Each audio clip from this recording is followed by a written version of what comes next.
Well, say, I meant to ask you, how was Mrs. Richardson's party the other day? Oh, it was very nice. She's the most perfect housekeeper I've ever seen. Her house is absolutely immaculate. Yeah, that's what I understand. Her table looked just beautiful. Of course, there was a good reason for that. Well, why not? America's finest silver plate is 1847 Rogers Brothers.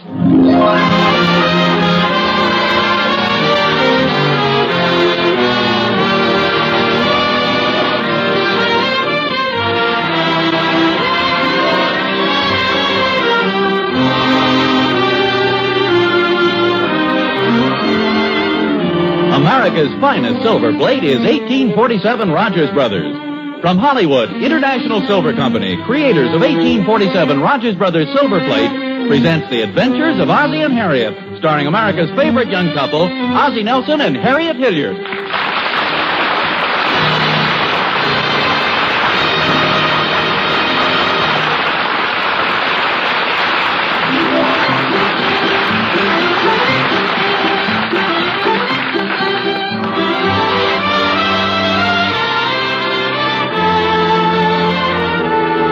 There's something strange going on in the living room of the Nelsons at 1847 Rogers Road.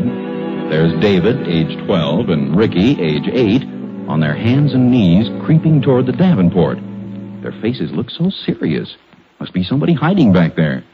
I wonder who it is. Maybe it's Nick, the family dog, or maybe it's little Will Thornberry from next door. Hey, those feet look awful big for... Why, it's Ozzie! Now, what's a full-grown man doing hiding behind the Davenport?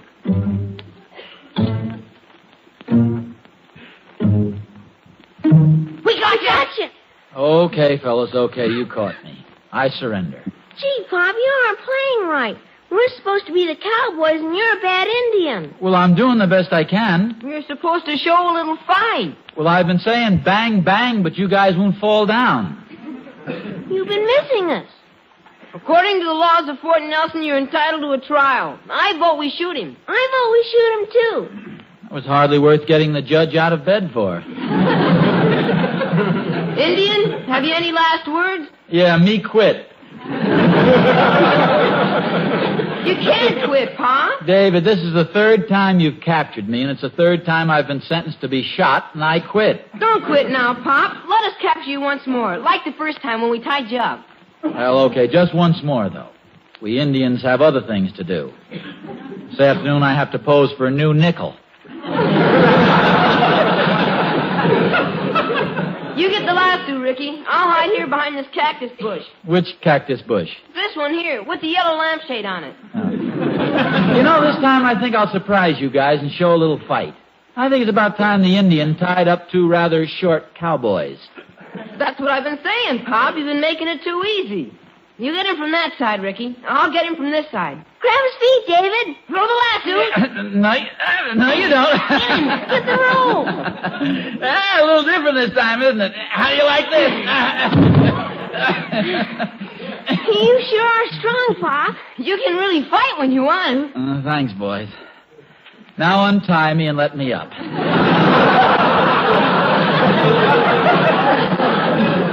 Unloosen it over there, Ricky. Yeah. That's it. Now you can get up, Pop. Yeah. Watch your foot. Oh, holy smokes. You really busted it, Pop. What was that? Nothing, Harriet, nothing serious. I'll see you later, Pop. Come on, Ricky. Ricky? He's already gone. Oh, Ozzie, for goodness sakes, my antique vase. Well, I couldn't help it. I bumped into it accidentally. Besides, antiques are supposed to look old. Certainly looks much older now. The whole living room looks older. What happened to the scatter rugs? Oh, they're scattered around. The place looks like a cyclone hit it. Oh, Harriet, don't be so fussy. I don't mind telling you I'm getting pretty tired of straightening things up around here. The more work I do, the messier the place looks. Well, suppose it does look a little disorderly now and then. After all, it's a home. People live here. That's no reason for it to be messed up all the time. It isn't. Do you know anybody's home that looks nicer than ours? Yes, I do. Mrs. Richardson's, for one. Her place looks absolutely immaculate all the time. Well, she doesn't have any children to mess the place up. Don't forget we have two. We have three. Here, pick up your Indian hat, Tonto.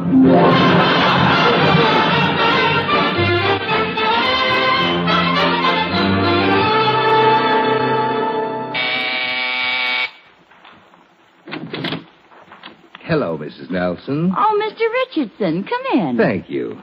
I hope you'll excuse the appearance of this living room. The boys have just finished a game of Cowboys and Indians. Oh, forget it. As a matter of fact, it... Oh, Mr. Richardson. Oh, I'm terribly sorry.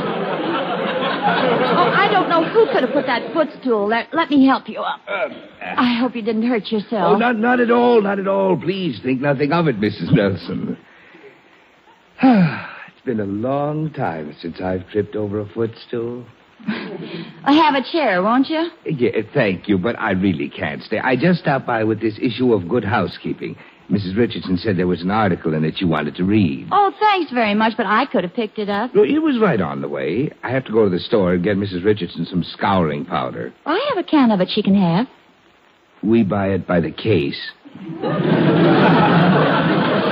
Your wife is such a wonderful housekeeper. I do envy her so. Your house always looks so immaculate. Yes, it does, doesn't it? What a pleasure it must be to live in a house like that. Yes, Mrs. Richardson enjoys it very much.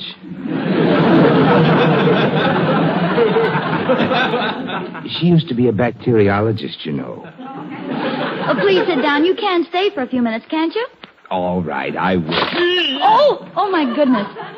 I guess one of the boys left his pencil box on the chair. I'm so sorry, Mr. Richardson. No.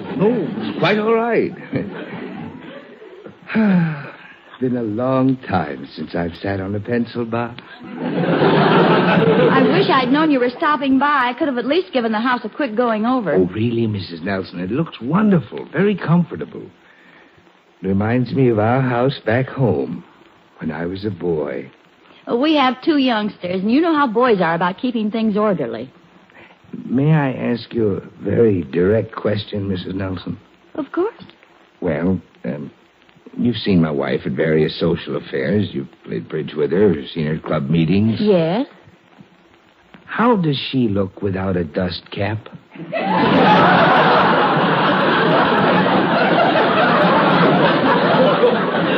She looks fine, Mr. Richardson.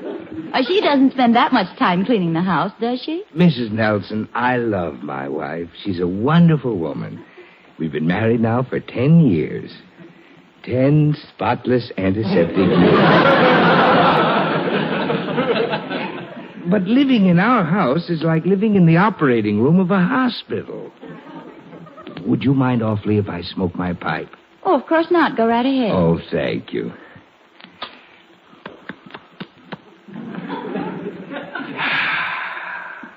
Oh, you're very kind. Been a long time since I've smoked in the house. What a wonderful day. Tripped over a footstool, sat on a pencil box. Now I'm smoking my pipe.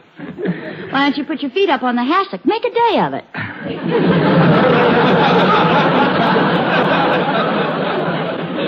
Thank you. Am I keeping you from anything, Mrs. Nelson? Oh, nothing important. I just have to wash the dishes a little later. The sink's full of them. Dirty dishes. Could I see them?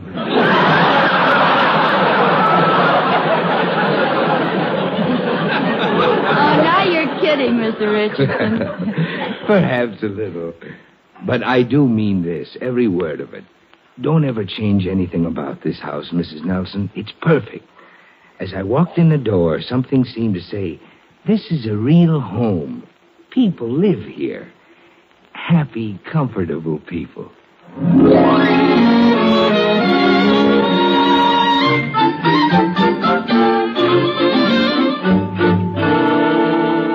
Hello, Oz.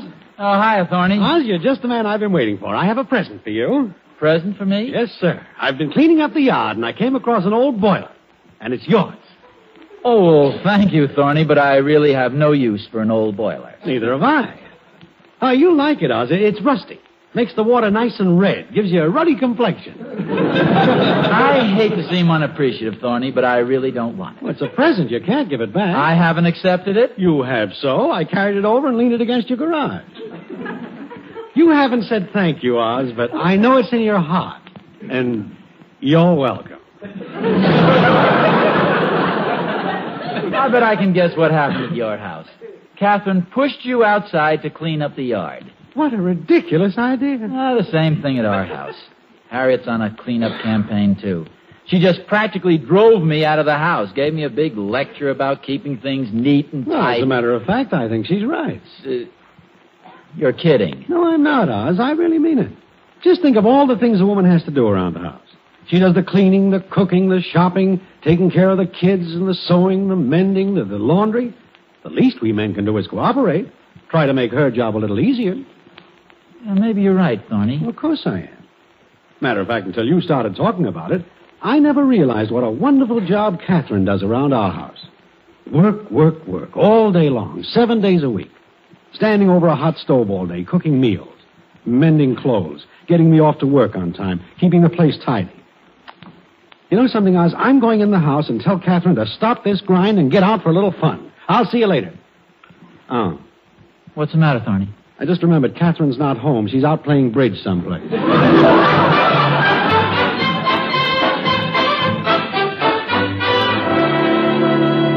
Hi, Pop. Hi, Pop. Hello, boys. Ricky, are those your books on the hall stairs? Yes, they are. Well, take them upstairs, will you, please? Okay. As a matter of fact, fellows, from now on, we're going to be a little more careful about keeping things neat around here. Are we going to have company? No, it has nothing to do with company. It's just that we've got to start showing a little consideration for your mother. I just went upstairs, and there was a towel lying right in the middle of the bathroom floor. Somebody just thrown it down. Wasn't me, Pop. It wasn't me. I haven't washed my hands for a couple of days. I'm going to start making some new rules around here.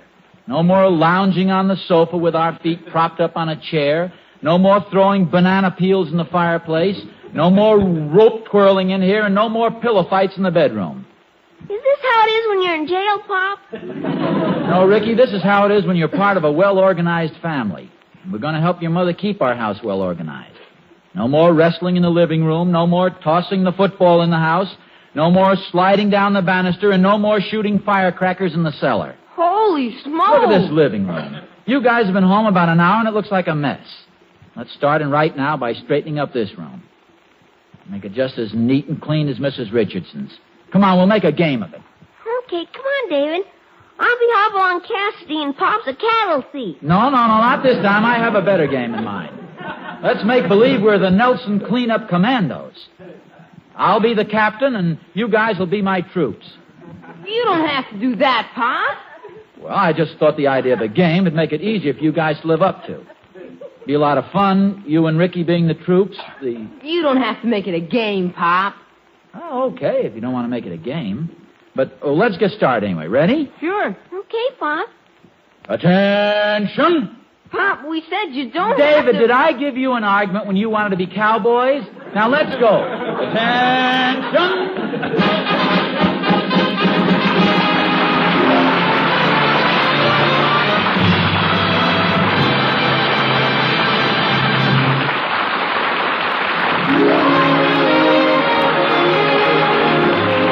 Guys, I sure hate to see the Nelson house get like the one poor Mr. Richardson lives in. But if that's the way Harriet wants it, that's the way it'll have to be.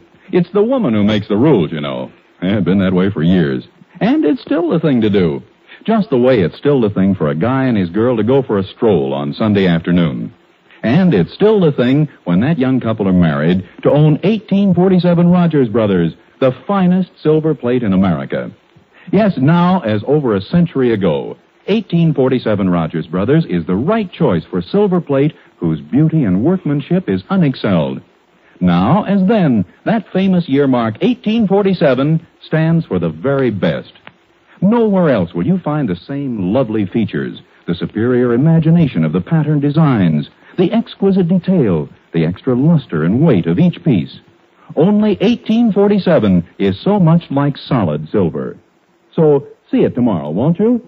For remember, it's still the thing, as it was over a century ago, to choose 1847 Rogers Brothers, the finest silver plate in America.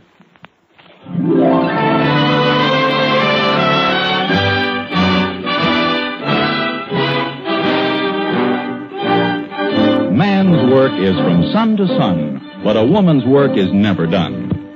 Yes, it's an old familiar saying, but it's based on years and years of experience. Through the ages, historians have recorded proof that man never changes.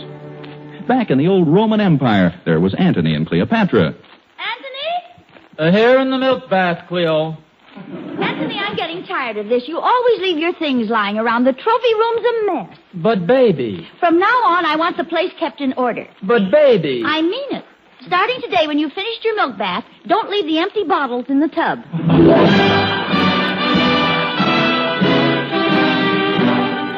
Even before Antony and Cleopatra, back in the days of the caveman, woman was faced with the same problem. Neanderthal? Neanderthal! Here in the dinosaur room, Una. Neanderthal, I'm disgusted. Look at this place. It looks like an absolute mess. But, baby. You ought to be ashamed. Look at yourself, a full-grown man, 4'3". I spend all day cleaning and now look at it. But, baby, what's wrong with it? This cave looks like a hole in the wall. Even royal families have encountered this domestic conflict. In one particular case, I think the husband deserved the sympathy. The case of King Solomon. So we're getting tired of this. We try and keep the palace clean, and you keep messing it up. Why can't you help us keep it tidy? Huh? But, babies.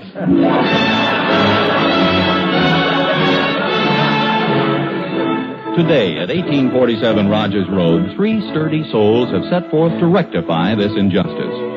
Now, with contented smiles and aching backs, they carefully seat themselves in the living room, which they've put in order.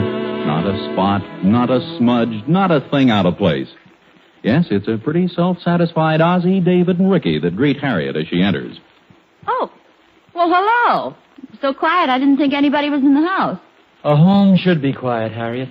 I'm wearing my wool pants because my corduroys make too much noise when I walk around. What happened to the living room? It's so clean. The way a home should be. Why don't you put your feet up on the footstool, dear? No, Harriet. I'll just keep them flat on the floor. They look so much neater that way. David, why don't you and Ricky play a game of cards or something instead of just sitting there like a couple of wooden Indians? We didn't want to get out the card table, Mom. It might mess up the living room. Oh, David, go ahead and get out the card table. Gee, honest, Mom?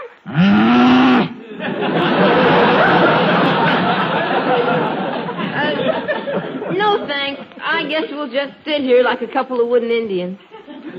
I can't get over this house looking so neat and clean. Well, we've done a pretty good job, don't you think? I ran the vacuum. I dusted. And I washed the windows. Look at that one, not a speck on it. It's so clean it doesn't even look like it's there. It isn't, Pop. I left it open.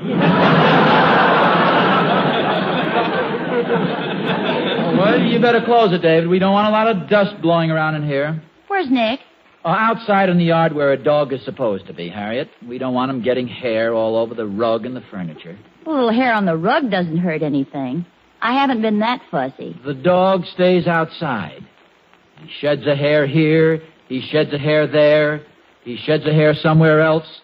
Pretty soon, what have you got? A bald dog. Yes, and a rug that has to go to the veterinarians to be clipped. The dog stays outside. May we be excused? We have some homework to do. All right, boys, but walk very carefully. I'll get it. Would you please, Harriet? I'm going out to the garage and smoke my pipe a while. Hello? Hello, Harriet. It's Mother. Hello, Mother. Something the matter, dear? You sound a little strange. I don't wonder. There's strange things going on around here. Really? Something I should know about? Oh, no, Mother, nothing important. In fact, it's a pleasure for a change. Well, I hate to say this, Harriet, but you aren't making very much sense. Well, I'm not trying to be mysterious. It's just that the whole thing is a little difficult to explain. Ozzie and I have been playing sort of a little game. Oh, that's nice. Especially so near Valentine's Day. Shall I call back later, dear? Oh, no, he's out in the garage now. Hiding? No, Mother, no, we're not playing actual games. It's just that Ozzie's trying to teach me a lesson, and I won't give him a tumble. Oh, well, be careful, dear. Mary Henderson threw out her sacroiliac, and she was only playing charades. This is a different kind of a game. I gave Ozzie a little lecture about messing up the house, so now he and the boys have started a cleanup campaign. Oh, that's Well, yes, but they're carrying it to ridiculous extremes. I think the idea is for me to beg them to get back to normal. Well, then why don't you do it, dear? Make them happy. No, I think I'll use a different approach. You know the old saying, there's more than one way to rope a steer. Well, you do what you like, dear. You know I don't like to interfere. I'll forget the whole thing. I won't even call to see how things work out. All right, Mother. But you be sure and call me. Okay, Mother, goodbye.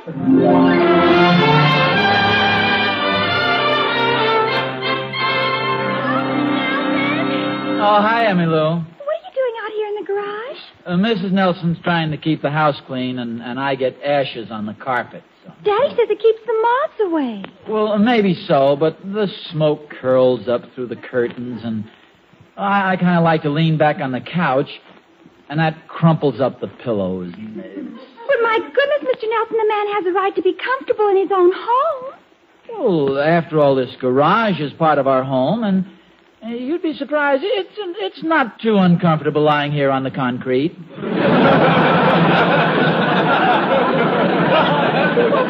What does Mrs. Nelson think of all this? Oh, as a matter of fact, she started the whole idea. Frankly, Emmy Lou, she was getting pretty darn sick and tired of cleaning up the house, only to have us come along and mess it all up, she said.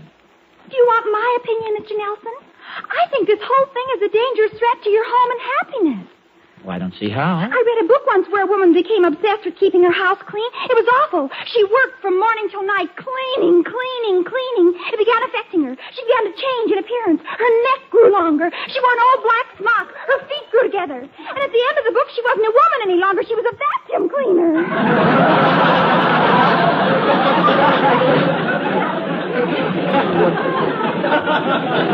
What a terrifying story. Yeah. Imagine taking a vacuum cleaner to a dance.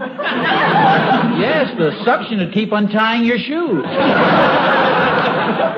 You've got to save her, Mr. Nelson. Go in there, take a stand, mess up the house. Maybe you're right. Show her you're not a mouse. Take the bull by the horns. Show her you're a lion, not a lamb. You've been the goat long enough. No wonder the house is a mess. All those animals in there.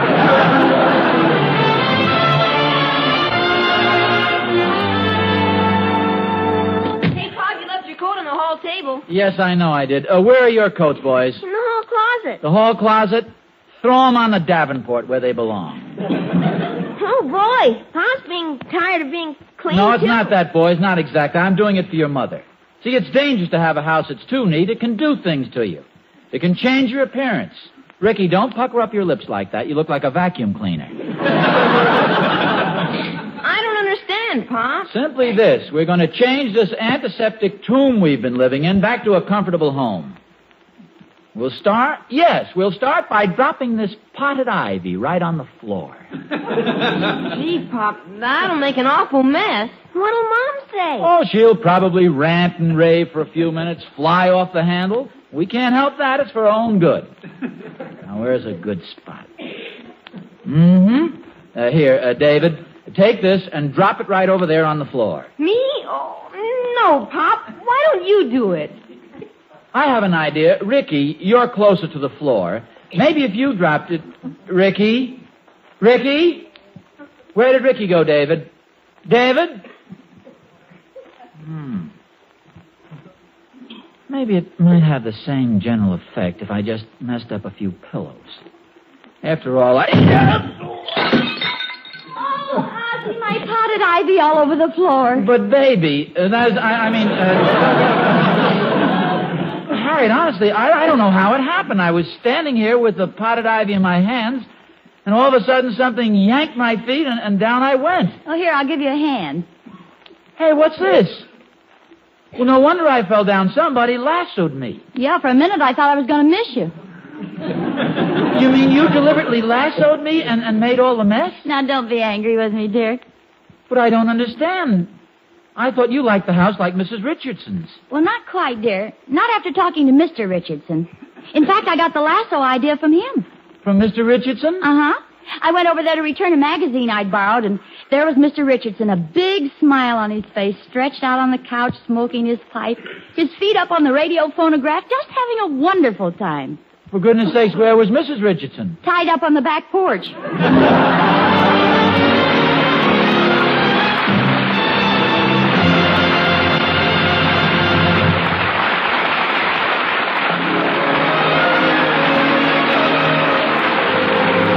and Harriet will be back in just a moment. Well, now, that's the way things ought to be. Natural, livable.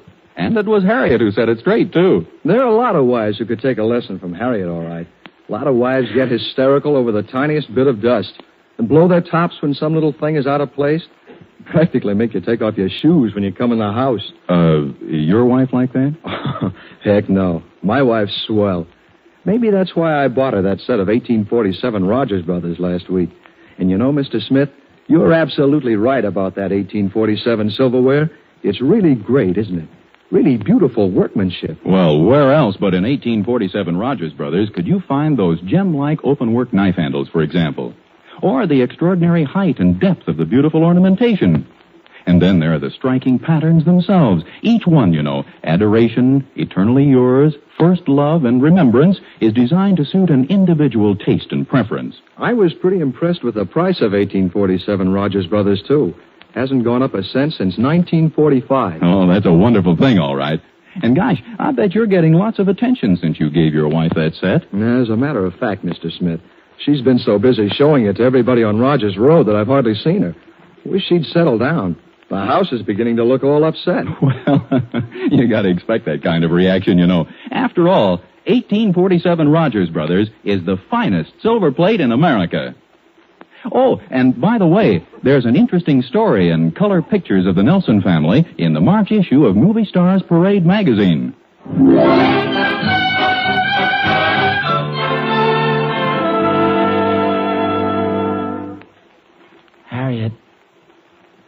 Harriet, are you awake? Just about. What's the matter? Something's been preying on my mind for hours. Where did you learn to use a lasso? Go to sleep. Fine chance with this thing running through my brain. What's running through your brain? The thought of you and that lasso. You're too good with it. I keep thinking back to our wedding day. What about it? Tell me the truth. Was I roped in?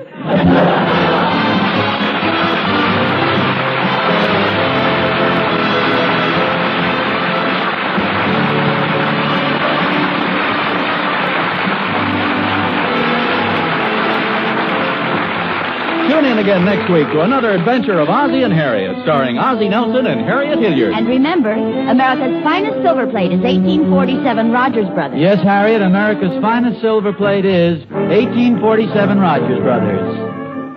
Appearing in support of Ozzie and Harriet were John Brown, Tommy Bernard, Henry Blair, Janet Waldo, Lorene Tuttle, and Marvin Miller.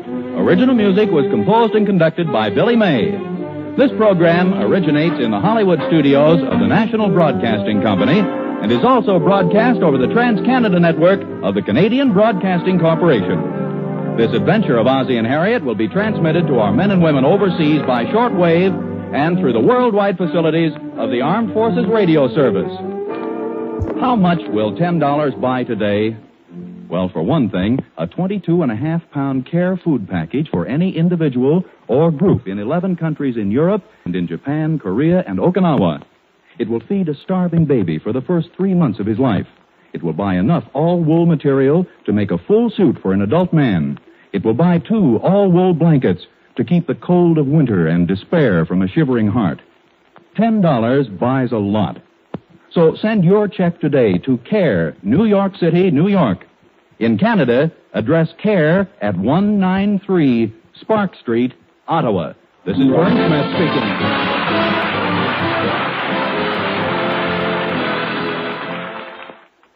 This is NBC, the National Broadcasting Company.